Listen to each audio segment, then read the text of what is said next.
That's some really good stuff. This talk will be, you'll probably feel pretty rested at the end of it. We'll see how it goes. But this is going to be really interesting for me because I'm trying to pack a massive amount of information in a short period of time. So I'll do my best to run through. We should have a couple minutes at the end. I'm going to have to track my time through other things so I don't overspeak. So for those of you that don't know, my name's Don Bailey, and I'm a security researcher. I've been in information security for about 15 years. My specialty is hacking whatever you throw at me. I was the first guy to hack a car in 2011. We hacked the global cellular network in 2010, which was actually a really cool thing that kind of dovetails into why I got into Erlang. Because as a lot of you may know, Erlang is pretty much for telco systems, or it used to be. Now it's for everything, but back in the day, it was written by Ericsson to drive telco switches. So I used to do a lot of cellular hacking, and the SS7 hack that we did in 2010 kind of drew us into Erlang stuff. So I've been around for a really long time. I've been doing this professionally for over a decade. It's a lot of fun. And hopefully I can share a little bit of my knowledge with you today.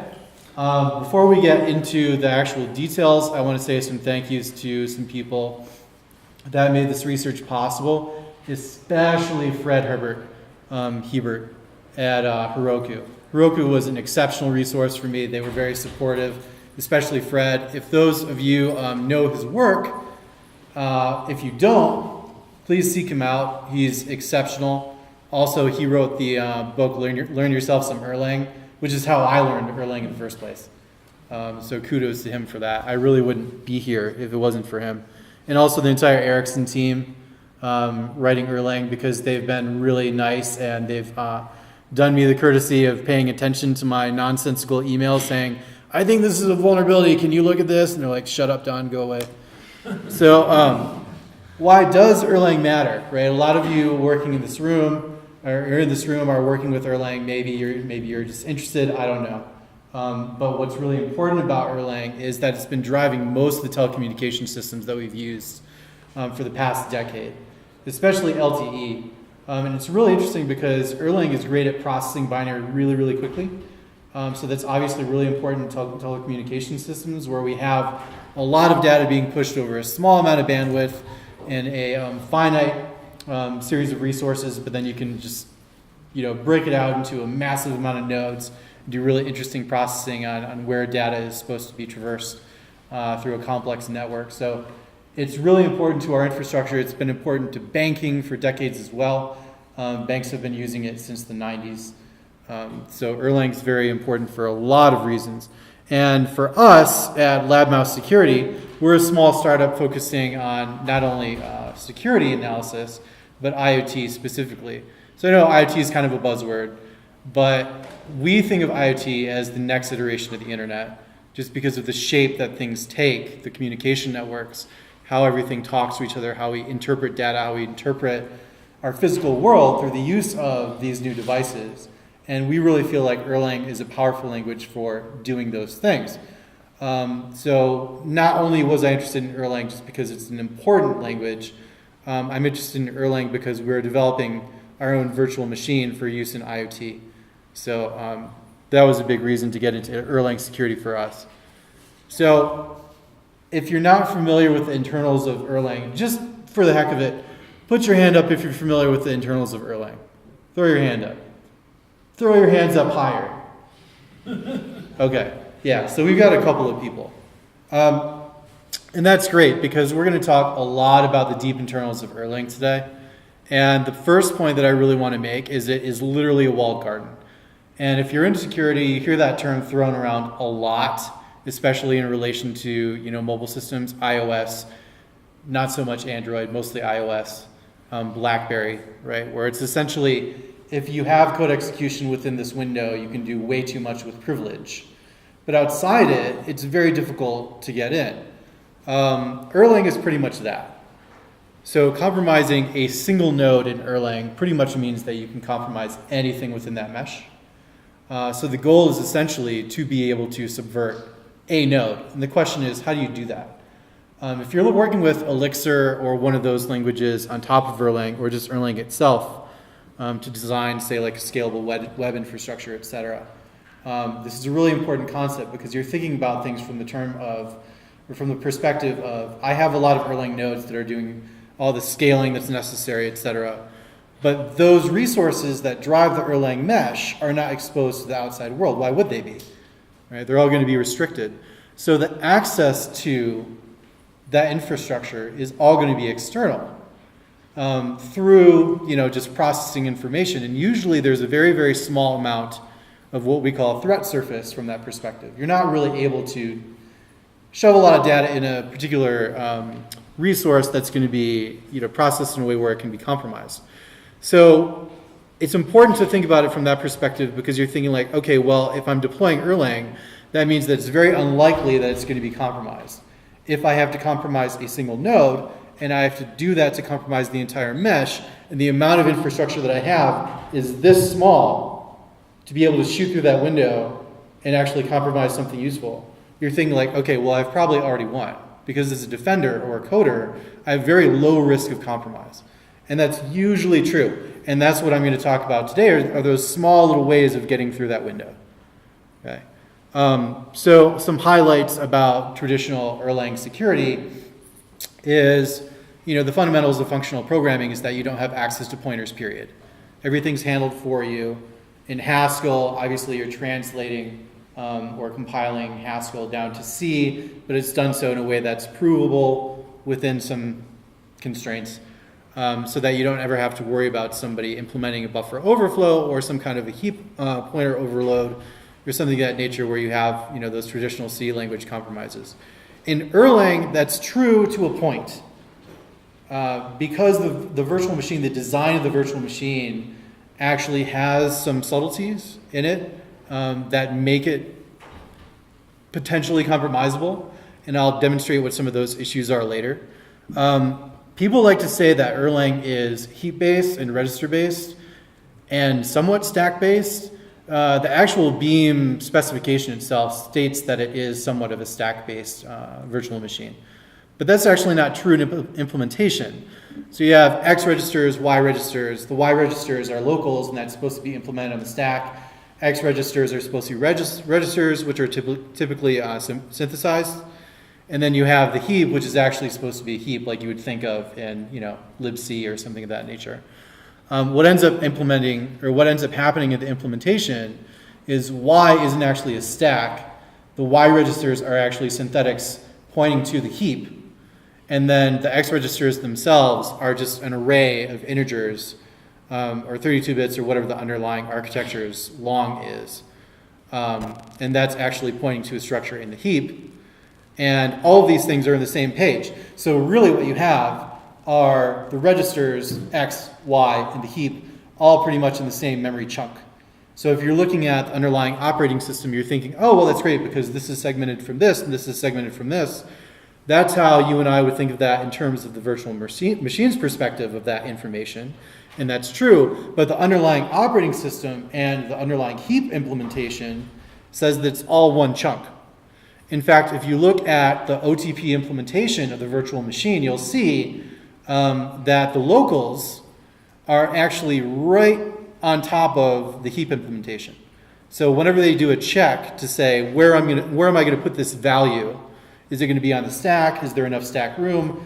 Am I going to put something on the heap? Is there enough heap room? You'll actually see that it's just a pointer to determine whether or not there is enough data within the chunk between those two areas of memory, all within the same heap chunk of memory. So it's the exact same thing. There's no segmentation. And it's also important to think of that perspective because when you're looking at processing data in this kind of a language, you're presuming that the language is going to ensure that data isn't going to clobber from one type of memory structure to another, right? And there's some kind of segmentation. And usually in C or any kind of kernel structure or ASLR, et cetera, all these great things that we have in well-defined kernels and other kinds of programming environments, you have memory guards, right? So you'd have heap implementation, then you'd have a blank chunk of memory that has no write permissions at all, and then you would have stack, and they would have different types of permissions on them, like no execution, things of that nature. But because of the structure of the virtual machine, there's no segmentation at all, so you can have writes from one section of memory to the other section of memory without any guard. So you'll never get like a seg fault or some kind of other trap because there's nothing stopping it. So the let it crash mantra is not super great with that kind of mentality, because you potentially have memory corruption underlying that crash, whereas the actual thread of execution says, okay, something weird's going on, so I'm going to let this crash.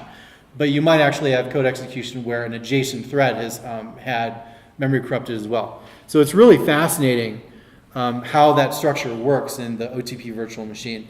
And Beam itself functions without any type of segmentation at all. So there's no idea of privilege within the Beam, right? So if you have ability to execute code within the Beam, you've pretty much won. Whether it's loading the actual code, you're giving somebody a Beam, then they load that Beam into their node. Well, you can compromise that node. You can also compromise the underlying operating system by running code that breaks out of that particular node. There are a lot of ways to escape out of the Beam once you actually have executed Erlang into that Beam. So what's really interesting as well is that they actually attach MD5 sums to every single piece of code that's loaded into the virtual machine. And a lot of people misinterpret that as a security feature. It's not a security feature at all. The only reason why they do that is to ensure that a new version of such and such module doesn't have the same fingerprint. That means that an update's occurred and they need to load the new version of the module. That's it. So there's nothing to do with security or segmentation or saying like, okay, we're going to separate these modules from each other and we're going to use this checksum as a way of identifying whether or not code has changed. No, it's literally only to ensure that the updates are done cleanly. So all of the nodes themselves can be really perceived as one node. And if you work a lot in Erlang or Elixir, you kind of understand this theory. But what's really important is understanding how they communicate. So a lot of people say this if they work with Erlang a lot, that cookies are not security. And that's true, except that in the documentation, it actually says Erlang cookies are security. And this is how we secure one node from another node, right? And the implementation is really important because we think of cookies in Erlang as this security boundary that's really weak, and everybody knows it's really weak, but we don't really realize how weak it is. It's actually far weaker than we realize, to the point where it's guessable. So how many people actually understand TCP/IP and OS fingerprinting and Nmap and understanding how an uptime on a remote operating system works, like guessing what the uptime is? Anybody? There are a couple hands. Excellent. So without going into detail, essentially, based on TCP and IP sequence numbers, you can guess how long an operating system has been live. It's always been that way, and usually that's not considered to be a security problem because it's usually not, right? But monotonic timers implement the way that Erlang generates cookies. And if you know what a monotonic timer is, which I'm sure everyone in this room does, this is an incrementing number over time, right? Essentially sync to a heartbeat. So the scheduler in Erlang will tick the monotonic timer over a period of time, and whenever that cookie decides to generate whatever random value is supposed to be used to seed that cookie, it's using the monotonic timers. So if you know, okay, we have a cookie that's been auto-generated by this application, and this application is running on a virtual machine in the cloud, and you can interact with the remote TCP/IP stack of that virtual machine. You can guess how long that machine has been up online, right? You can guess how long it's been up, and you can take that value and use it to seed what the likely offset is between when the operating system started and when the virtual machine of the Erlang node started based on scripts from init. And this is all predictable, right? Because there's a consistent mapping between when that system will boot and when that script will run and launch the node. So if a monotonic timer has been used to generate a cookie, you can reproduce this and then guess within a window of what that actual cookie will have been generated to be.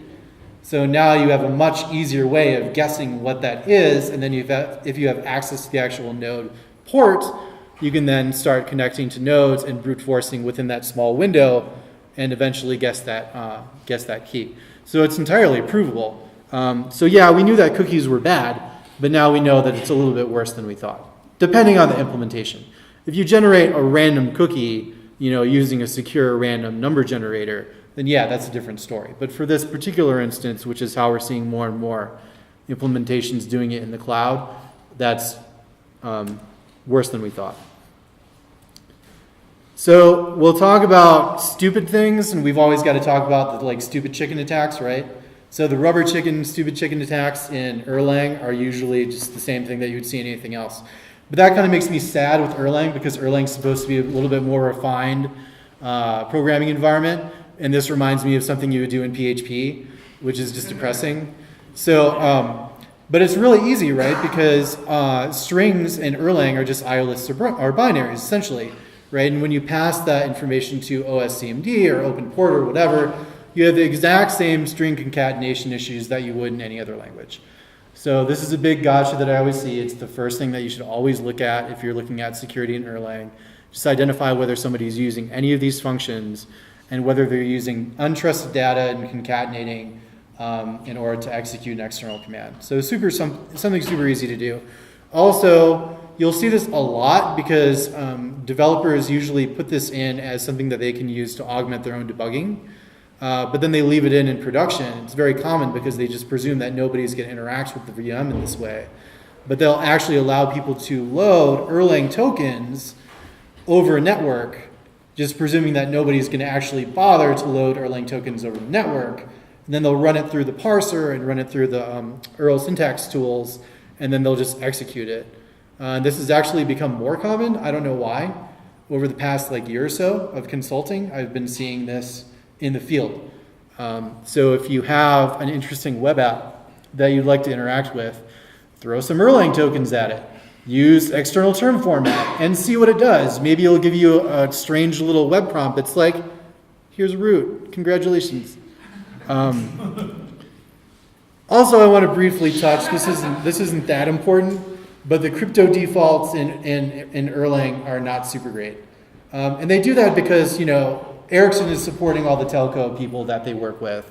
So they're basically saying all right, we've got all these clients that for whatever reason they have to use SSL version 3, fine, let's support them. It also depends on the underlying OpenSSL that's used, because by default, OTP uses the SSL library, which is typically OpenSSL in whatever architecture you're building on. But older TLS versions are enabled by default. SSL version 3 is enabled by default. DES is enabled by default, triple DES. I think RC4 is, I can't remember right now. But even worse is CBC, so you have all those wonderful Oracle padding vulnerabilities that you've probably seen tossed around as of late. Those are all exploitable in Erlang by default. So if you're going to use this in production, by all means, please tune your crypto stuff.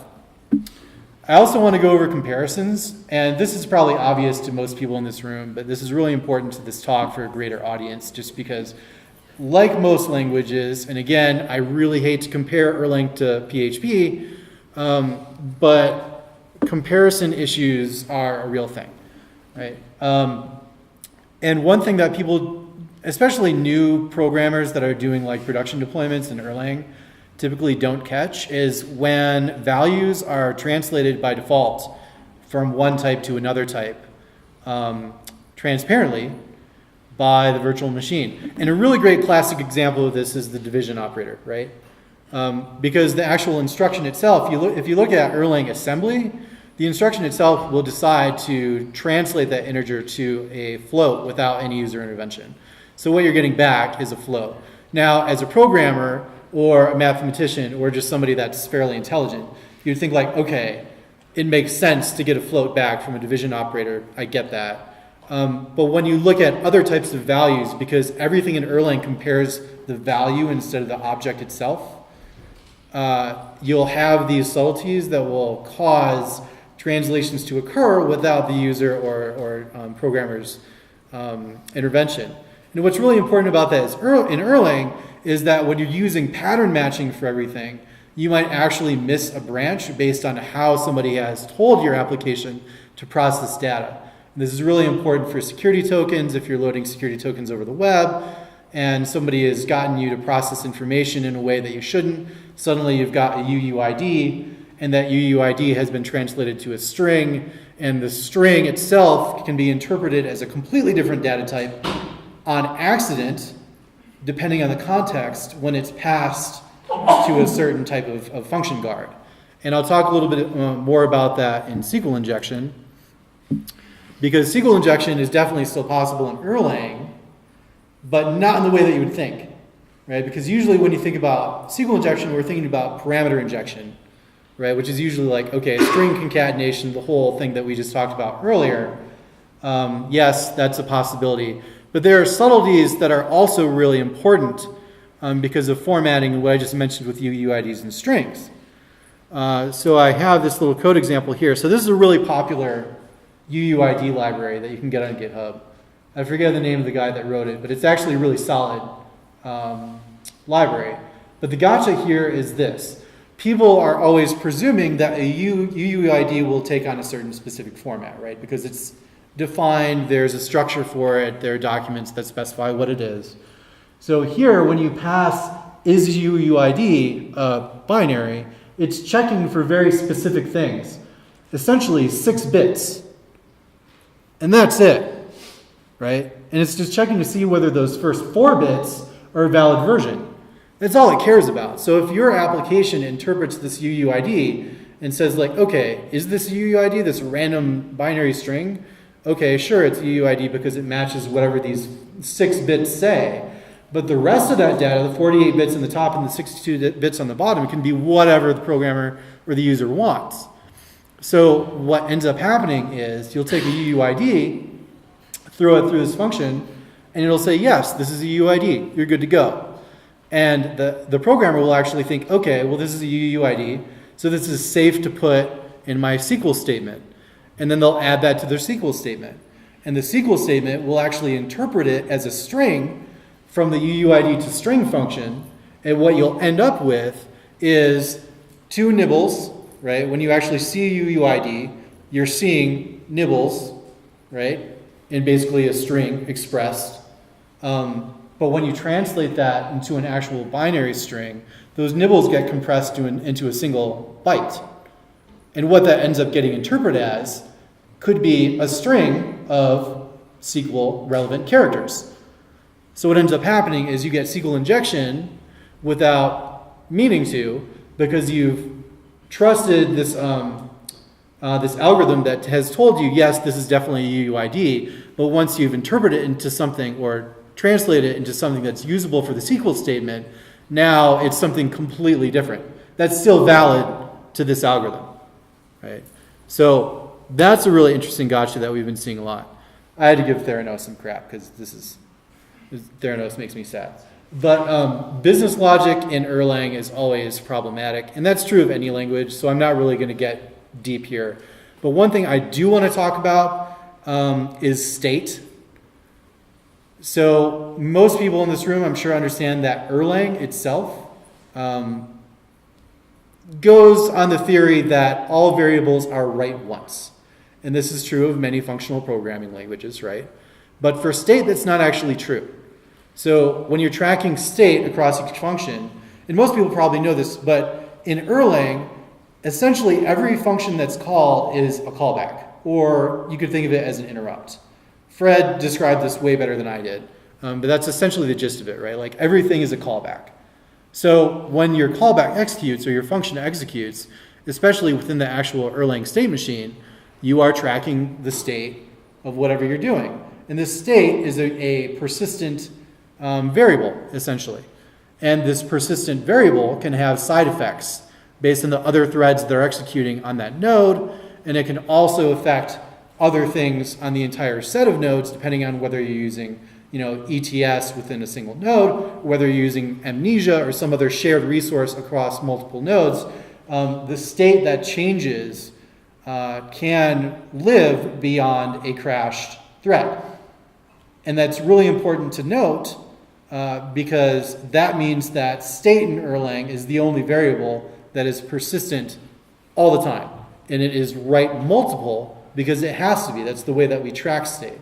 So we can write it once with an actual callback, with an actual Erlang function that we would write. But from the virtual machine's perspective, it's not actually true. It's a modifiable, constant variable that will change over time. It can have effect on multiple threads and environments. Oh yeah, I should also mention binary to term. Binary to term comes with a little argument, safe. Do a lot of people in here use that? Anybody? Yeah, I figured you would. I had an idea. This guy looks like he's in the know. But so if you pass the safe atom to binary to term, it will try not to do dangerous things to your virtual machine. A really good example of that is creating atoms. So with binary to term, you can create atoms by default, and they'll live forever within your virtual machine. And a lot of you probably know this, but there is a maximum number of atoms that can live in any virtual machine at any one time. And if you hit that, you'll kill the virtual machine, or you'll never be able to add another atom ever again to that virtual machine. Usually it's just going to crash it. But point being, the safe atom is supposed to stop binary to term from doing stupid things like that. But it doesn't stop really dangerous things from occurring, which are the things that I really care about. I mean, I care about the atom thing, but the atom thing, you can do that by actually analyzing ETF before it goes in. But that's not really neither here nor there. We'll get into low-level issues to talk a little bit more about that because there's a much, much deeper discussion, and it starts here with data complexity. So before I move into low-level stuff, does anybody have a question about anything I've just discussed? Since I'm going kind of fast, I might as well just stop and check. Also so I can drink. Cool. So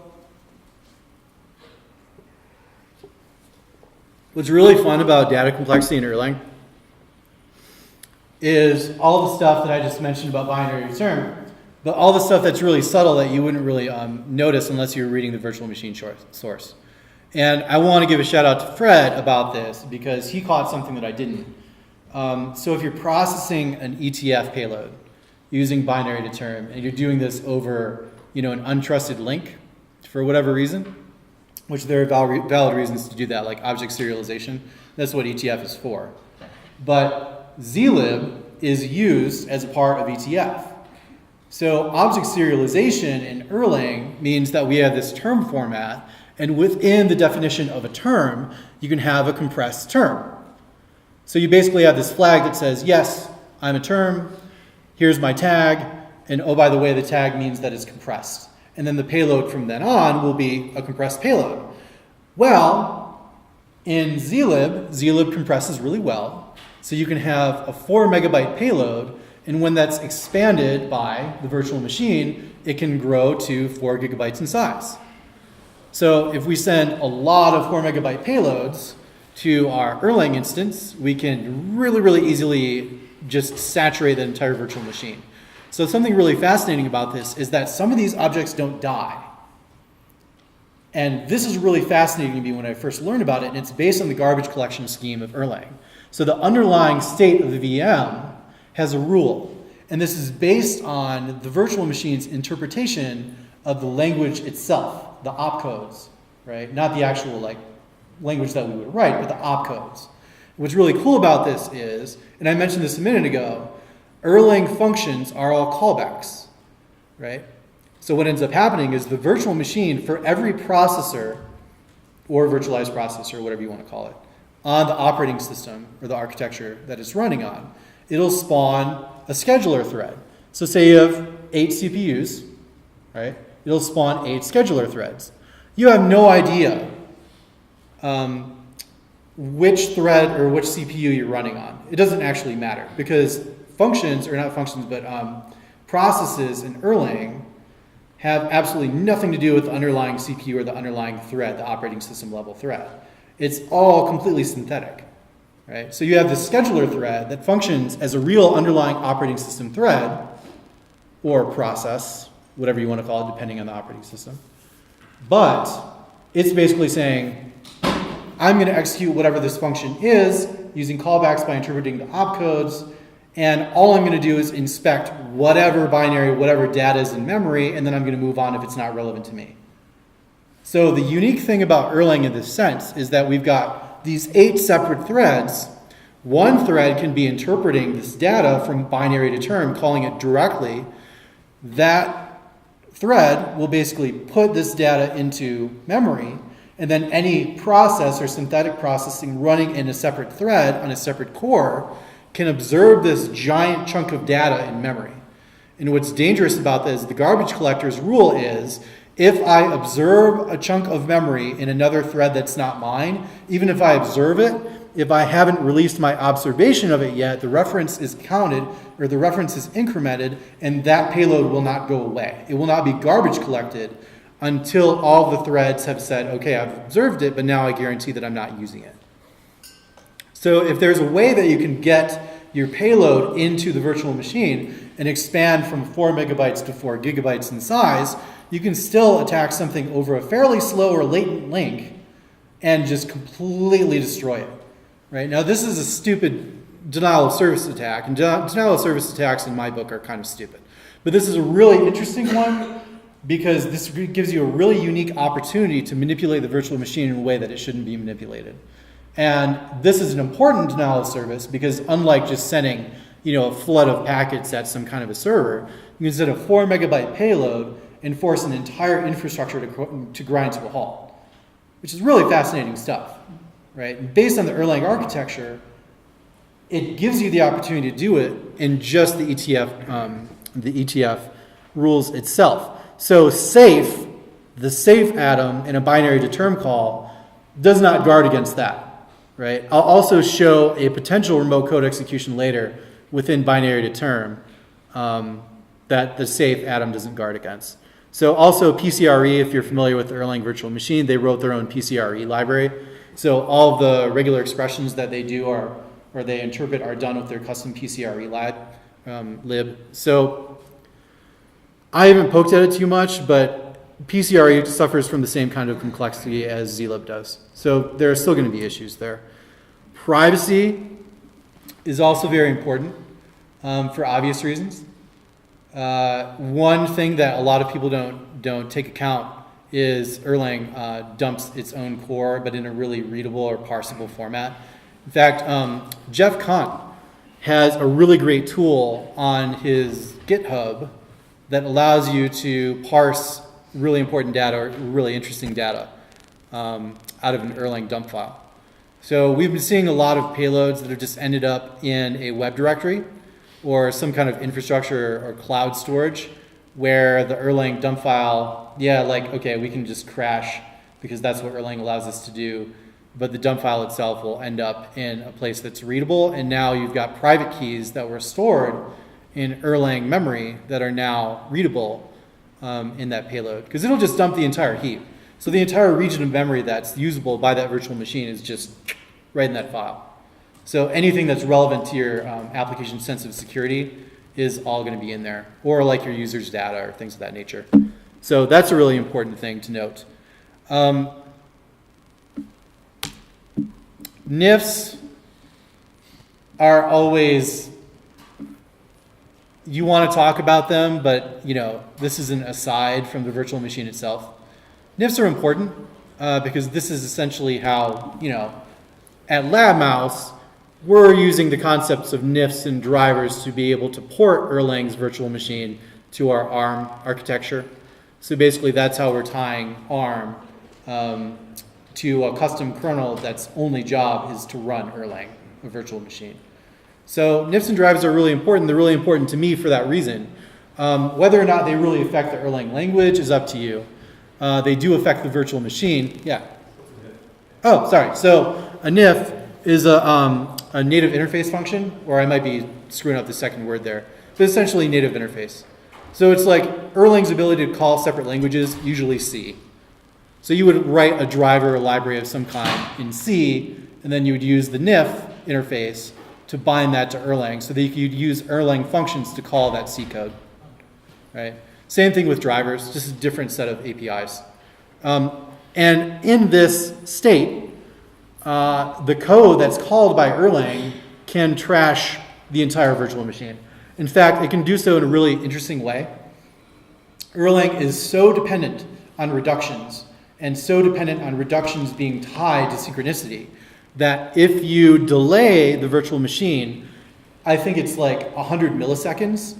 Is that it? 100 milliseconds is a cap? Usually less than that. Is it less than? Like if your NIF runs for, if you're doing soft real-time low latency work with Erlang VM, if your NIF is over about 1 millisecond, you are completely blowing your reduction count it expects. And basically, some things can start to go really bad. 100 milliseconds is really bad. Wow, I thought 100 milliseconds was the cap. That's like 2 orders of magnitude off. So that's awful. But yeah, so if you do anything stupid in a NIF, and that's actually how I found out about Erlang security in the first place, is because I wrote an exploit for a NIF. And if you think about delays, you should never have a compression algorithm in a NIF then, because that's just ridiculous. So LZ4, the guy that wrote LZ4, he had an integer overflow in that, and a couple years ago, I wrote some really fun exploits for it. They're still up on the LabMouse blog if you're interested. It's blog.securitymouse.com. I've got an example for Erlang, Golang, Python, and Ruby. The Golang exploit was almost a one-shot. The Python and Erlang exploits are one-shot. And what that means is you have one payload, one single payload triggering one vulnerability, and you have immediate remote code execution against that application. But really cute was how it was implemented in the Erlang NIF. And I have to give props to the guy that wrote the NIF, because once the LZ4 vulnerability came out, he patched it immediately. He was the only person that I didn't have to bug and say like, hey, you should patch this. So he was on it, so props to him. But polymorphism in C is what Erlang uses to manage internal objects. So here, basically we have an ERTS magic binary, and this is an internal interpretation of whatever an object is in Erlang. So inside the virtual machine, it's tracking objects, whether it's an integer or a binary or a reference or whatever, it's tracking it using one of these C structures. Right? So at the top, you have just a general binary. The general binary structure will apply to almost anything, whereas the magic binary is supposed to only apply to certain types of critical things. Right? And those critical things, I gotta interrupt myself. You're giving me a 1 minute warning, but this is 50 minutes, so we still have 12, I think. Okay, yeah, just checking, make sure. So essentially, a magic binary is supposed to only apply to certain things. Those would be like drivers or NIFs themselves or something of that nature, where there would be a reason to have a deconstructor or destructor within that payload. So what was really interesting about this vulnerability in playing with the NIFs is that I was actually able to manipulate the virtual machine into thinking a regular binary was a magic binary, and then using the binary payload, or tricking the virtual machine into thinking the payload for the binary was a part of the actual magic binary structure.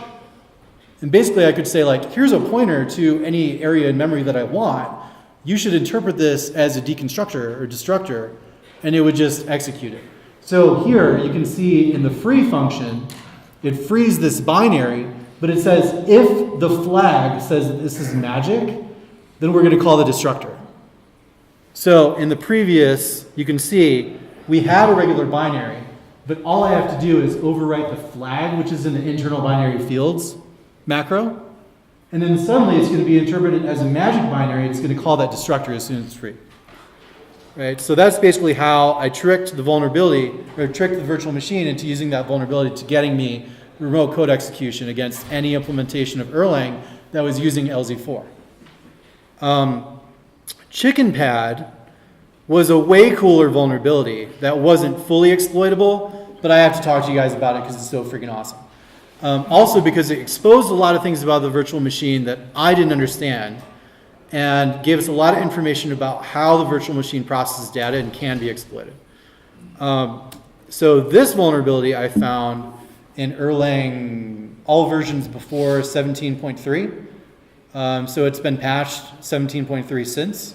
But what's really cool about it is it was actually an overflow in the allocator itself. So this isn't a NIF that I'm attacking. This is core Erlang that I'm attacking, right? So I found it via the rand function. Yeah, all of them. And I'll show that. Here, I'll just show you the function. So here are various allocators. The core allocator in Erts will call all these guys. So the actual emulator is using all these functions to allocate different types of memory for different types of objects. But they all use the exact same structure. B size, or the actual size to be allocated, is the size of whatever this binary is, plus chicken pad. Chicken pad, depending on whether you're a 32-bit architecture or a 64-bit architecture, is either 3 or 7. So if you have a really, really, really large size, this will overflow, and then you will have B size, something very, very small.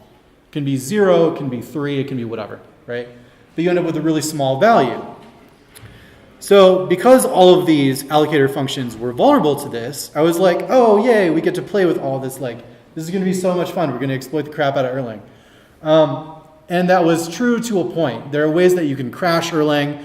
The rand function will actually allow you, I don't know if I wrote that there. Well, I didn't. But if you called rand in any of these versions of the virtual machine that were vulnerable to this, you could use a flag, and the flag would be interpreted as a size, and the size would be interpreted as the allocated number of bytes to overwrite, and then it would accidentally overwrite that flag and basically turn it into a magic binary. And you could, at that point, implement some kind of overflow and then trigger an execution. I could only get Erlang to execute a function pointer at a low address like address 27, and only for architectures that were like 32-bit ARM. So it wasn't a great exploit. That was only one vector, though. There were a lot of other vectors, such as everything listed here, any realloc function, binary to term itself, all these other things. In fact, if it wasn't for one little thing that the Erlang engineers did in OTP's virtual machine, I would have been able to get code execution against any instance of Erlang that called binary to term on data from an external source, which would have been awesome for a lot of reasons. So the huge payload size is important because this is kind of where I was saying, like, well, this is a cool vulnerability, but we're never going to be able to stuff 4 gigabytes of valid data into a remote virtual machine. That's where the zlib attack came into play. Because now we can stuff 4 megabytes in, but Erts, the external format, is more than happy to allow us to expand 4 megabytes into 4 gigabytes and then pass that straight to binary to term. So now I didn't have to worry about attacking, some system over a long latent link or the web or whatever, because I can just shoot them a 4 megabyte payload, which is totally valid, and they'll just expand it for me and then call the vulnerable allocator. So just to give you a heads up, here's binary to term /2, which is what calls with what you can call it the safe atom. And then here is just calling binary to term. It's checking for the safe parameter and then calling binary to term. And here, we basically have the stages within binary to term that are going to process that data. This is the first stage that will basically say, like, okay, is this compressed? And then here, we actually have the call to compression state. So it'll say, like, okay, what's the state of the compression? Are we initializing it, or are we finishing out the payload? It'll do all that stuff for you there, so you can expand your payload at that point. Whoa. Apparently my phone just thought it said, or I said, hey Siri. I did not. That's cute. Anyway, so that's where the payload gets expanded. And then here, where it's actually interpreting the binary, it's taking that same value and then passing it straight to the NRML, or normal allocator, which at the time was vulnerable. But the one thing that they did correctly was they processed the data using a decoder, a 2-stage decoder. So the first stage of the decoder, they analyzed whether or not the size of the data or the size of the payload was equal to the actual size that was passed to it. So you couldn't just pass it a size of 4 gigabytes without 4 gigabytes of actual data. It had to be there. So in this particular instance, I just said, okay, I'm going to give you a zlib compressed payload that will actually expand to 4 gigabytes. That'll pass that check. The second problem was in the decoder, it said, okay, now that it's passed this, I'm going to interpret that using getIn32. And this macro getIn32 at the top actually does a sign extension. So even though it interprets it as unsigned characters and compresses, or not compresses, but conglomerates 4 bytes of unsigned data into one signed payload, its sign extends to whatever n is. So n is defined as a uint. 32-bit architectures, it'll be 32. 64-bit architectures, it'll be 64. Because a uint in Erlang isn't a uint that we think of in C. They actually type def it to whatever the underlying long is. So, in this case, they actually saved their own asses by doing something slightly incorrect. Because if they didn't sign extend that, then I would have the ability to bypass the one check that said, okay, do we have the size? Do we have the right size payload? Yes. Do we have the right size payload to fit within these two 64-bit differential pointers? No. The reason why is because that'll result in a 32-bit uint, 32-bit unsigned uint, whereas the actual n value or the size value will be a 64-bit signed number, and those two things will not equate. So that was the one only thing, which my opinion is kind of a bug that they did that, right? It's kind of a bad way to interpret, because that's not usually how you interpret sizes. If they did it the normal way that everybody else does it, that would have been a 32-bit unsigned value for the size, then that comparison would have passed. But regardless, they did that, and that's how it ended up. So that would have been a massive, massive exploitation vector for Erlang that almost happened. But the value of the vulnerability really demonstrates the strengths and the weaknesses of the underlying virtual machine, which is actually why I like Erlang so much. Because even when they're making a mistake, it saves their butts. And the reason why is because they structure things correctly. So in performing the actual decoding of ETFs, which is probably one of the most sensitive things that you can do in Erlang with data, is they're actually saying, okay, we're going to take the time to identify whether or not the payload size is within the correct bounds. We're going to validate that the memory region that we're going to interact with this data is structured correctly in order for us to decode whatever this is. And then once we've validated this, they're going to second stage, okay, now we're going to actually go with the decoding and the copying to wherever that data is supposed to go. Because they're doing it in 2 stages like that, it gave them the opportunity to do this correctly. So even when they were failing, they were succeeding, which is awesome for Erlang. So the architectural changes, if we see that changed in the future where they fix that integer overflow parsing thing, this may become vulnerable, but they've fixed chicken pad, like I said, since 17.3, so you'll probably never see that again. But there are similar issues with integer overflows within the virtual machine itself, and that's because of optimization, right? I mean, when you're thinking about writing a really, really fast virtual machine, you can't test every single pointer and every single size value. You have to presume that the interpreter has validated all these things before running the opcodes. And that's the danger of a virtual machine like Erlang. You're presuming that those values have been validated and they haven't been corrupted or tampered over time between that check and that use, right? So we're going to talk really quickly about the internals because this kind of dovetails along with what I just said. We kind of went over this earlier, the Erlang VM design, so I'll go ahead and skip that. The virtual machine memory, I went over that earlier.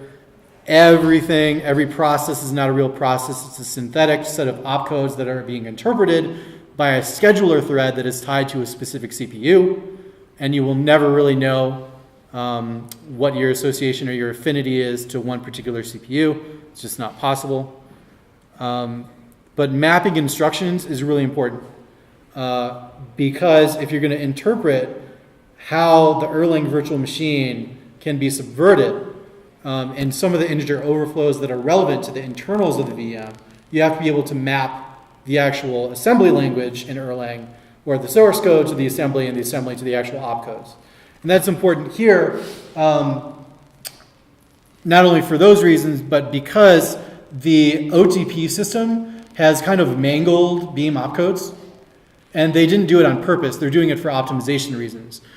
Because as I was just saying, like, with processing large amounts of data in a small amount of time, you can't have a bunch of ifs that say, all right, if I've got a move instruction, have a bunch of ifs that define where to move to and from. That's stupid. So instead what they do is they have a translation table that takes all this information from the Beam, and the Beam says, here's a move opcode. The translation table says, okay, which type of move opcode are you? And then maps it to an internal opcode that is then what is actually executed by the virtual machine. So when you look for the actual code that's executing when you're performing a move or a divide or a whatever, you can't just look up the instruction in the Beam virtual machine and then look it up in the actual implementation in OTP and immediately find it. You have to walk through this translation, and that's what I'm going to give you a heads up on right now. So for generic instructions,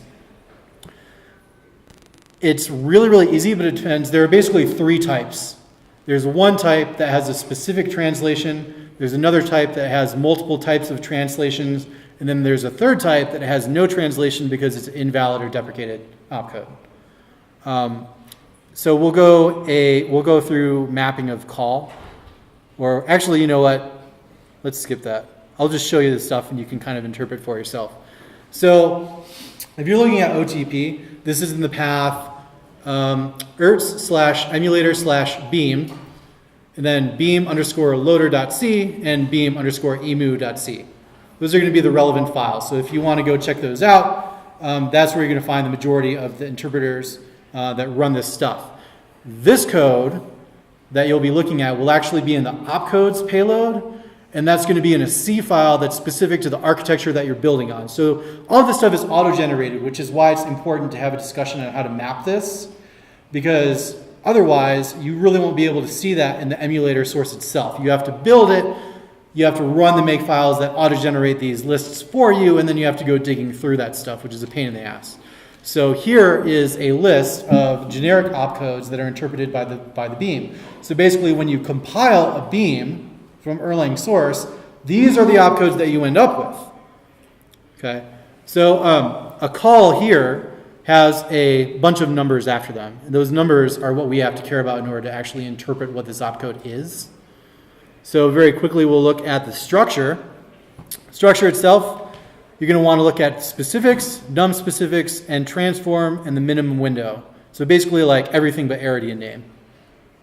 And what we're doing here is just basically saying, okay, if there's a transform, that means that long set of transform opcodes that define how the virtual machine interprets that opcode needs to be queried. If that isn't set, then we just look at the specific and num specific. And specific and number of specifics basically say what specific internal opcodes in the Beam need to be used in order to process the specific opcode. So for like a call or a move, there will be X number of specifics.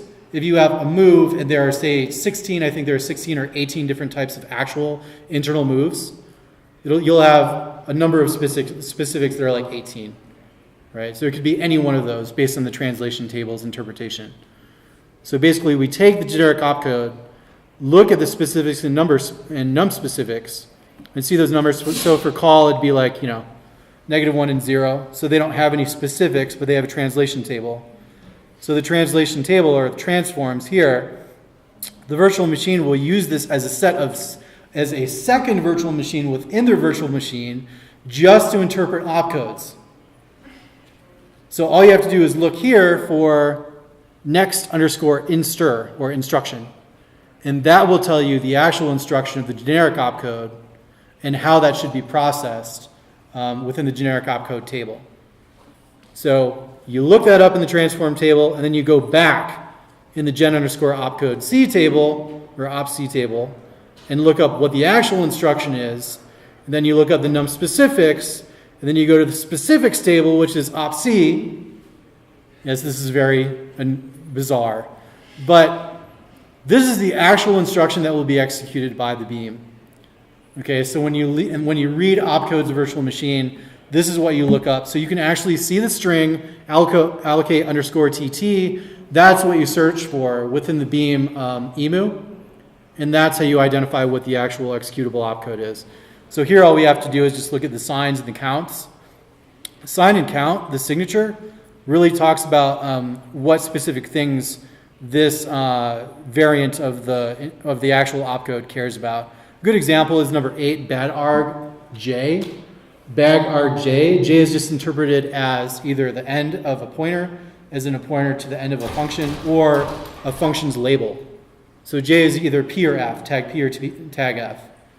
And so a bad arg will essentially mean that when you see this instruction, it's either going to jump to a label or it's going to end the function. That's it.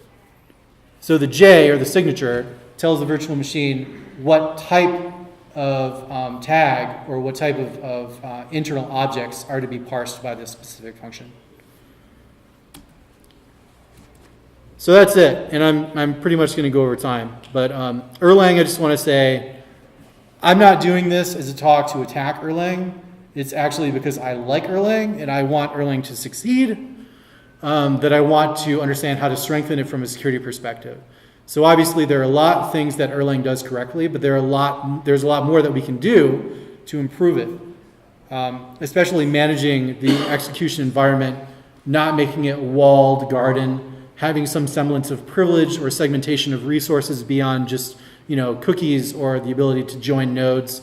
All of that stuff needs to be improved, but because of the standard of Erlang security that we have now, we are already on a really strong foundation to build those things on top of. So I'm looking forward to see hopefully some enhancements in OTP, but it depends on Ericsson's time, I guess, and maybe if we contribute patches from our own IoT virtual machine, we'll see how that goes. But anyway, I know that was a lot of information in a small period of time, so thank you for bearing with me. I appreciate it. If you have any questions, it looks like we have 2 minutes, I think. But if you have a question in your head that you'll think will take too long, or you want to just talk about Erlang security in general, email me or go to the website and hit me up. Question? Have you looked at other sort of more equivalent systems in other functional languages? So I know there's people that are trying to copy various features from Erlang. Akka, in a sense, is an actor model based on that and so on and so forth. Have you started to look through security inside those? Great question. So I've looked at the internals of Golang, Python, Erlang, and Haskell. Haskell, only this much, but mostly the other languages. I haven't gone beyond that, and I certainly haven't gone to other languages that are adapting from Erlang. So, I mean, maybe now, if I have some time, maybe I will now that you're suggesting it, because that's interesting. But no, I haven't yet. I think there are probably other people looking at it, but no, I have not. Anybody else? Cool. Thanks for hanging out for a little bit. I appreciate it.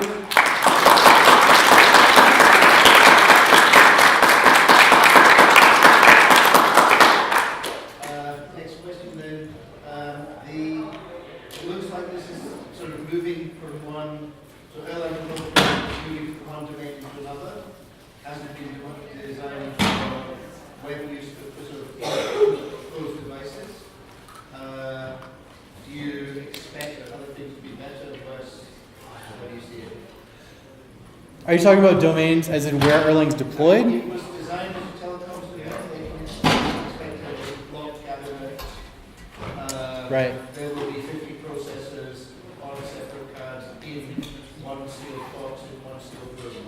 Right. And that's why they legitimately expect, or they used to legitimately expect that there wouldn't be an attack between the two machines. Right. So great question. For those that couldn't hear that, essentially what he's asking is Erlang was designed to be this language that was ran on telco switches. And telco switches had a massive amount of CPUs, but it was supposed to be an isolated environment.